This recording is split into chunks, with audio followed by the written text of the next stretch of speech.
আসসালামু আলাইকুম, স্বাগত জানাচ্ছি আরটিভির রাতের সংবাদে। আপনাদের সঙ্গে আছি আমি ফাহমিদা সালাম। আদালত ঘোষিত ফেরারি আসামিকে ভোটে অযোগ্য রাখার সুপারিশ করে গণপ্রতিনিধিত্ব আদেশ সংশোধনের প্রস্তাব অনুমোদনের জন্য আইন মন্ত্রণালয়ে পাঠিয়েছে নির্বাচন কমিশন। অনলাইনেও তার মনোনয়নপত্র দাখিলের সুযোগ বন্ধ রাখা হয়েছে। আগারগাঁয়ে নির্বাচন ভবনের সাংবাদিকদের কথা বলেন নির্বাচন কমিশনার আবুল ফজল মোহাম্মদ সানাউল্লাহ। এই প্রস্তাব অনুমোদন পেলে আওয়ামী লীগের পলাতক নেতারা ত্রয়োদশ সংসদ নির্বাচনে প্রতিদ্বন্দ্বিতা করতে পারবেন না। মোহাম্মদ সানাউল্লাহ আরও বলেন, প্রস্তাবে শুধু একক প্রার্থিতায় না ভোট, অনিয়ম হলে পুরো আসনের ভোট বাতিল এবং জোটে থাকলেও নিজ দলের প্রতীকে ভোট করা সহ অনেকগুলো সংশোধনী আনা হয়েছে। তিনি যদি কোনো আদালত দ্বারা কনভিক্টেড হন, সাজাপ্রাপ্ত হয়ে থাকেন, তো অভিযুক্ত হলে পারেই যে তাকে করা যাবে, এটাই আরপিওর এই প্রভিশনে। সো আমরা we have left it to the সংস্কার কমিশন। ওখানে যদি রাজনৈতিক মতক্য হয় এটার উপর, তখন দেখা যাবে। ফৌজদারি অপরাধী আর মানবতা বিরোধী অপরাধী অনেক সময় সমান ইমিউনিটি পান না। আমাদের কাছে মনে হয়েছে যে না, এই প্রভিশনটা থাকা দরকার যে কোনো ফৌজদারি অপরাধে ফেরারি আসামি। নির্বাচনে ডিসি, ইউএনএ সহ মাঠ প্রশাসনে কোনো কর্মকর্তা পক্ষপাতিত্ব করলে প্রশাসনিক ব্যবস্থা নেয়ার হুঁশিয়ারি দিয়েছেন জনপ্রশাসন মন্ত্রণালয়ের সিনিয়র সচিব ডক্টর মোহাম্মদ মোখলেসুর রহমান। তিনি জানান, লটারিতে ডিসি নিয়োগ নয়, তফসিল ঘোষণার পর মাঠ প্রশাসনে পরিবর্তন আনবে কমিশন। সকালে সচিবালয়ে সাংবাদিকদের কথা বলেন তিনি। এদিকে পুলিশ বাহিনীতে জনবল নিয়োগের কথা জানালেন মহাপরিদর্শক। বিস্তারিত বিল্লাল হোসেনের রিপোর্টে। স্বৈরাচার শেখ হাসিনার শাসনামলে 2018 ও 2024 সালের জাতীয় সংসদ নির্বাচন নানা কারণে দেশে বিদেশে ব্যাপক সমালোচিত হয়। সরকারি কর্মকর্তা হয়েও দিনের ভোট রাতে করার কারিগর ছিলেন তৎকালীন ডিসি ও এসপিরা। এমত অবস্থায় ভোট সামনে রেখে মাঠ প্রশাসনের সবচেয়ে গুরুত্বপূর্ণ জেলা প্রশাসক ও পুলিশ সুপারদের সতর্ক বার্তা দিল সরকার। সচিবালয়ে নিয়োগ সংক্রান্ত এক বৈঠক শেষে জনপ্রশাসন মন্ত্রণালয়ের সিনিয়র সচিব বলেন, নির্বাচনে কোনো ব্যক্তি বা দলের পক্ষপাতিত্ব করলেই আইনি ব্যবস্থা। আগে যারা এগুলোর সাথে জড়িত ছিল অথবা প্রোঅ্যাক্টিভ ছিল, ওভার অ্যাক্টিভ ছিল, এদেরকে এই তালিকার মধ্যে এরা কেউ নাই এবং থাকবে না। এখন পর্যন্ত জানি যে সেরকম নাই। যদি আমরা এরকম বুঝি, তাকে উইথড্র করা হবে এবং প্রচলিত আইনের আওতায় এনে তাদের বিরুদ্ধে প্রশাসনিক ব্যবস্থা নেওয়া হবে। তাদেরকে অত্যন্ত শক্ত বার্তা, তফসিল ঘোষণার পর ওই সময় সরাসরি যে নির্দেশনা যাবে, এর বাইরে কোনো ডিসি সাহেবরা কাজ করতে পারবে না, করবে না। একটি মডেল নির্বাচন করতে সরকার প্রস্তুত রয়েছে জানিয়ে সচিব বলেন, তফসিলের পর প্রশাসনে বড় রদবদল করবে নির্বাচন কমিশন। কখনো কোনোদিন লটারির মধ্যে সিভিল সার্ভিসের পোস্টিং হয়নি, এখনো হচ্ছে না, হবে না। এখন হলো কমপ্লেনের এগেনস্টে আমাদের ফিটলিস্ট আছে, সেখান থেকে তাকে উইথড্র করা হচ্ছে। মাঝে দেখছেন কিছু হয়েছে, আরও সামনে হবে। এ সময় পুলিশের মহাপরিদর্শক বলেন, নির্বাচনের আগে 4000 এএসআই নিয়োগ দেওয়া হবে। 4000 এএসআই নিয়োগ দেওয়া হবে। এর মধ্যে 50% হবে সরাসরি আর 50% হবে পদোন্নতির মাধ্যমে। নির্বাচনের তফসিল ঘোষণার আগেই পুলিশ বাহিনী প্রস্তুত থাকবে বলে জানান IGP. As early as possible করে ফেলতে চাই। বিল্লাল হোসেন, আরটিভি, ঢাকা। নির্বাচন অনুষ্ঠানে দেরি হওয়ায় দেশের সার্বিক পরিস্থিতি তলানির দিকে যাচ্ছে বলে মন্তব্য করেছেন বিএনপির স্থায়ী কমিটির সদস্য আমির খসরু মাহমুদ চৌধুরী। স্থায়ী কমিটির আরেক সদস্য ডাক্তার এজেড জাহিদ হোসেন বলেছেন, শেখ হাসিনা ভারতে বসে ষড়যন্ত্র চালিয়ে যাচ্ছে। আর সিনিয়র যুগ্ম মহাসচিব রুহুল কবির রিজভী বলেছেন, দেশের মানুষ আনুপাতিক ভোট নয়, সরাসরি পছন্দের মানুষকে ভোট দিতে চায়। রুদ্র রফিকের রিপোর্ট। বিএনপির ভারপ্রাপ্ত চেয়ারম্যান তারেক রহমানের 18তম কারামুক্তি দিবস উপলক্ষে রাজধানীর কেআইবি মিলনায়তনে জাগরণের গান ও আলোচনা সভার আয়োজন করে জাতীয়তাবাদী সামাজিক সাংস্কৃতিক সংস্থা ও আমরা বিএনপি পরিবার। পুরানো এই মানদাতা আমলের শাসন ব্যবস্থা মানুষ দেখতে চায় না, এটা তারেক রহমানের পরিকল্পনা। এ সময় দলের স্থায়ী কমিটির সদস্য আমির খসরু মাহমুদ চৌধুরী বলেন, বিএনপি সাংঘর্ষিক রাজনীতির পক্ষে নয়। অসহিষ্ণু হলে দেশের রাজনীতি তখন সাংঘর্ষিক হয়ে যায়। আমরা কিন্তু বিএনপি সাংঘর্ষিক রাজনীতি চাই না। আমরা সাংঘর্ষিক রাজনীতির বাইরে এসে দেশ গড়ার স্বপ্ন দিচ্ছি।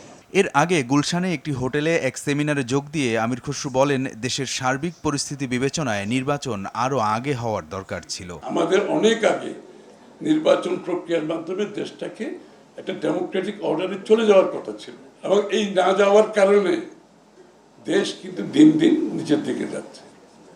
কারণ হচ্ছে কি, সরকার এখানে, জনগণ এখানে, মাঝখানে কোনো ব্রিজ নাই। দিনাজপুরের ঘোড়াঘাটে দলের প্রতিষ্ঠাবার্ষিকীর আলোচনা সভায় স্থায়ী কমিটির সদস্য ডক্টর জাহিদ হোসেন নির্বাচন বানচালের ষড়যন্ত্র রুখতে নেতাকর্মীদের সজাগ থাকার আহ্বান জানান। শেখ হাসিনা পালিয়ে যাওয়ার পরেও বিদেশে বসে ষড়যন্ত্র অব্যাহত রেখেছে। তার দোসরাই বাংলাদেশে আছে, প্রশাসনের মধ্যে আছে, আইন শৃঙ্খলা রক্ষাকারী বাহিনীর মধ্যে আছে, আপনাদের বাড়ির আশেপাশেও আছে। ঢাকার দোহারে প্রতিষ্ঠাবার্ষিকীর অনুষ্ঠানে যোগ দিয়ে সিনিয়র যুগ্ম মহাসচিব রুহুল কবির রিজভী বলেন, পিআর পদ্ধতিতে নির্বাচন চায় না দেশের মানুষ। জনগণ এখনো জানে না আনুপাতিক কি, এটা কাপড়, এটা জামা না এটা ধান। যে ভোটাধিকার শেখ হাসিনা 16 বছর কেড়ে নিয়েছে, আমরা সেই ভোটটা দিতে চাই। এদিকে ডাকসু নির্বাচন নিয়ে রিট করা ছাত্রীকে গণধর্ষণের হুমকি, রাজশাহী বিশ্ববিদ্যালয়ে ছাত্রদল নেত্রীদের হেনস্থার প্রতিবাদে সুপ্রিম কোর্টের সামনে আয়োজিত মানববন্ধনে ছাত্রদল নেতারা দাবি করেন, গেল 1 বছরে দেশের নারীদের হেনস্থা ও সাইবার বুলিংয়ের সব ঘটনার সাথে ছাত্র শিবির জড়িত। আপনি সাইবার বুলিং এর জন্য সকল নেতাকর্মীদের নিযুক্ত করবেন, এটি কোরআনের কোন আয়াতে রয়েছে দয়া করে আমাদের স্পষ্ট করবেন। আমরা জানতে চাই আপনি কোন ইসলাম কায়েম করতে চান, আমরা জানতে চাই। রুদ্র রফিক, RTV, ঢাকা। এবার শেখ হাসিনা সহ 40 জনের বিরুদ্ধে আন্তর্জাতিক অপরাধ ট্রাইব্যুনালে অভিযোগ করলেন জামাত নেতা দেলোয়ার হোসেন সাঈদীর বিরুদ্ধে সাক্ষ্য দেওয়া রাষ্ট্রপক্ষের 3 সাক্ষী। বুধবার চিফ প্রসিকিউটরের কার্যালয়ে মাহবুবুল আলম হাওলাদার, মাহতাব উদ্দিন ও আলতাফ হাওলাদারের পক্ষে অভিযোগটি দায়ের করেন আইনজীবী পারভেজ হোসেন। এ বিষয়ে আইনজীবী বলেন, জীবননাশের হুমকি দিয়ে এবং মাথায় পিস্তল ঠেকিয়ে তাদেরকে দিয়ে জোর করে মিথ্যে মামলা ও সাক্ষ্য দেওয়ানো হয়েছে। অভিযোগকারীরা আরও বলেন, দেলোয়ার হোসেন সাঈদী 71 যুদ্ধ অপরাধে জড়িত ছিলেন না।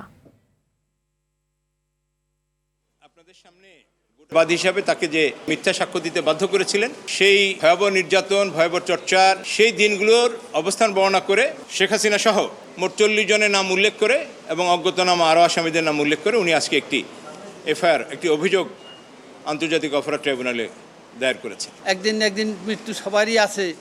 এই বিষয়টা আমাকে বহু যন্ত্রণার ভিতরে আমি দিন যাপন করছি। আপিল বিভাগের নির্দেশে অবশেষে দূর হলো ডাকসু নির্বাচনের বাধা। 9 সেপ্টেম্বরই হচ্ছে ভোট। এতে খুশি প্রার্থী ও ভোটাররা। সার্বিক পরিস্থিতি সুষ্ঠু রাখতে রিটার্নিং কর্মকর্তার সঙ্গে আলোচনায় বসে ছাত্রদলের প্রার্থীরা। ভোট সুস্থ করতে প্রতিটি কেন্দ্রে সিসিটিভি বসানোর কথা জানান রিটার্নিং কর্মকর্তা। এদিকে সব ধরনের ষড়যন্ত্র রুখে দেওয়ার ঘোষণা দিয়েছেন প্রার্থীরা। বিস্তারিত রাকিব হাসানের রিপোর্টে। আগামী 9 সেপ্টেম্বর ঢাকা বিশ্ববিদ্যালয় কেন্দ্রীয় ছাত্র সংসদ ডাকসুর নির্বাচন অনুষ্ঠানে আর কোনো আইনি বাধা নেই। এই অবস্থায় পুরোদমে প্রচার চালাচ্ছে প্রার্থীরা। আমি এবার পেপারলেস ক্যাম্পেইন করছি যেন আমার দ্বারা আমার ক্যাম্পাসের পরিবেশ নষ্ট না হয়। এদিকে ডাকসু নির্বাচনের সার্বিক পরিস্থিতি ও নির্বাচন সুষ্ঠু, নিরপেক্ষ ও অংশগ্রহণমূলক করতে সিনেট ভবনে রিটার্নিং কর্মকর্তার সঙ্গে প্রায় 1 ঘণ্টা ব্যাপী আলোচনা করে ছাত্রদল সমর্থিত প্যানেলের প্রার্থীরা।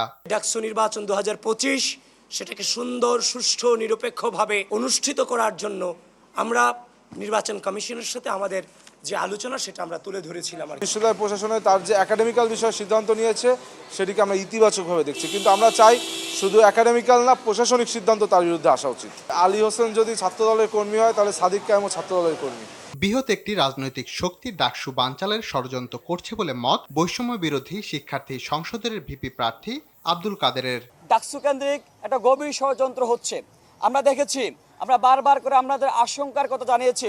বৃহৎ একটা রাজনৈতিক শক্তি তারা আবারও ডাকসুকে বানচাল করার জন্য তারা উঠে পড়ে লেগেছে। ঐক্যবদ্ধ শিক্ষার্থী জোটের জিএস প্রার্থী SM ফরহাদ জানান, নির্বাচন নিয়ে কোনো প্রকার ষড়যন্ত্র মেনে নেবে না শিক্ষার্থীরা।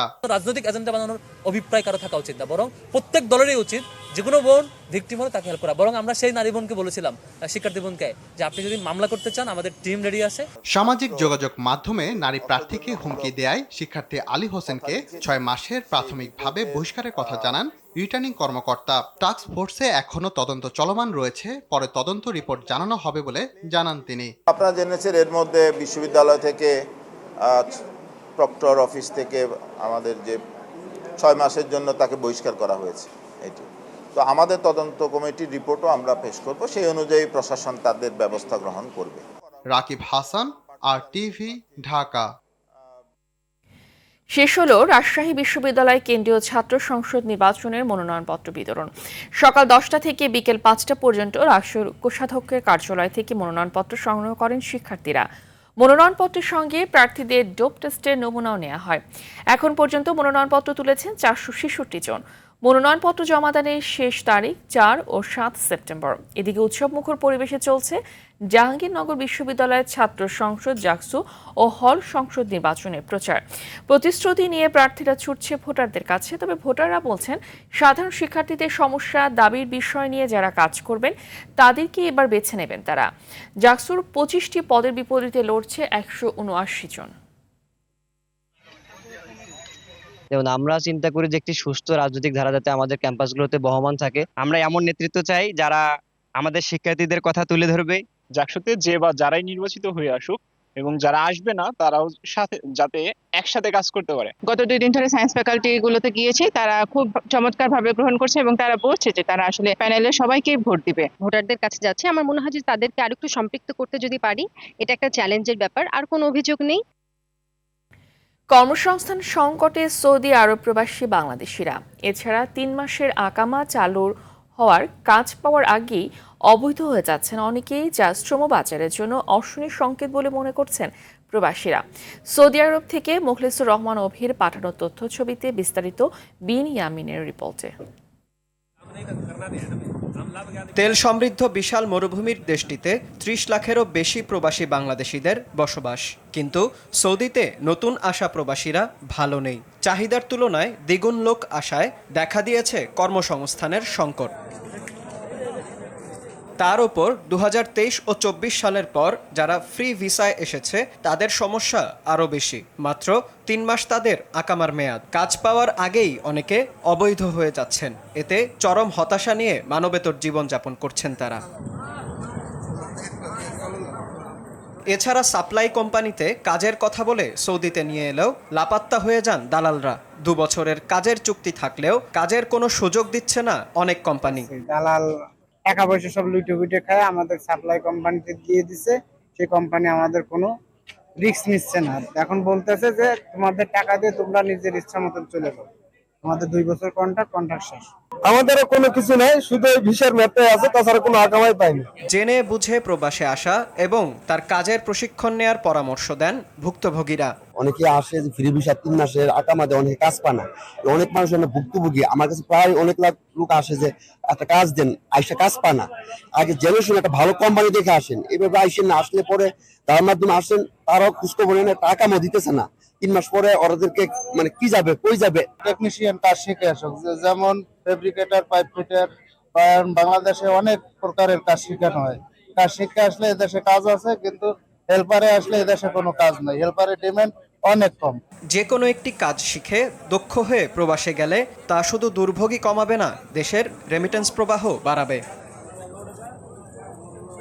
বিন ইয়ামিন, RTV। কুমিল্লা চাঁদপুর আঞ্চলিক মহাসড়কের বিজরার উশৃঙ্খল মোটরসাইকেল আরোহীদের তাড়া খেয়ে আতঙ্কিত হয়ে নিহত হয়েছেন মোহাম্মদ নাজমুল হাসান আকন্দ নামের এক চিকিৎসক। তিনি কুমিল্লা নগরীর বাদুরতলা শিশু মঙ্গল এলাকার বাসিন্দা। স্বজনরা জানান, চাঁদপুর থেকে রোগী দেখে কুমিল্লায় ফেরার পথে লাকসামের বিজরার একটি মোটরসাইকেলের 2 আরোহী তাকে তাড়া করে। এ সময় তার গাড়ির লুকিং গ্লাস ভেঙে দেয়। এতে আতঙ্কিত হয়ে গাড়ির মধ্যে অসুস্থ হয়ে পড়েন নাজমুল। পরে তাকে উদ্ধার করে নগরীর বাদুরতলার একটি হাসপাতালে নেওয়া হলে কর্তব্যরত চিকিৎসক জানান, আতঙ্কিত হয়ে হার্ট অ্যাটাকে মৃত্যু হয়েছে তার।